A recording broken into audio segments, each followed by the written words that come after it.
Apani ba kwa woni mu de fa pomuden ho nsem so eye nana gu akrofa efa jemfi otoso mienu opie mu ofonto from dwumadie so no wo kire eye mfa so do enya difiri eye nkuruma ho wasi nkuruma ho ta dia etumi eboa esegye yade na afi nso kokram yade unim se enkuruma esi kokram yade normal nkuruma yade nkuruma fresh one as any dia yenkwan ma na mo yenkwan no nkuruma eye ni tinu mu twetwa ma mutungu mo hata really na mo nsinya some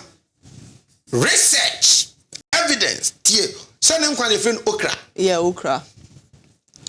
clinical evidence of okra.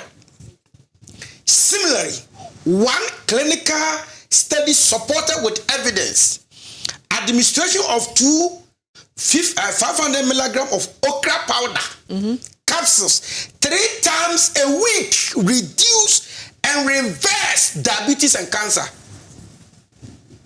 The powder nkurumasam na yemfe ngunsuo mo no anase mfa nyankwan we scientific lab emphasis administrations but the year Ghana no na ye wo nkuruma ye sia ye the powder ye de yankwan ene wo he ye da so de ye present ukoto tozafia mo na want to tease office wa vie enu na ekuya no da be na wako nurse for program doctor for program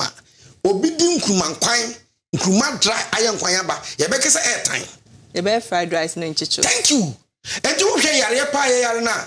nurses and doctors sa service mo ye ka hu bi enti ye ni nkuruma da ne da okay and na udi gunsuo mo nso nom ne ra and dey for yare bi okay man bi wo ha munya dry vaginal dryness doing sex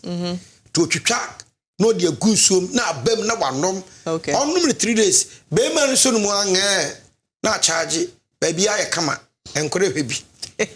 For instance, a clinical study showed that 1,000 milligrams powdered okra supplement 3 times per day for 3 months could reverse cancer cells. Kokram.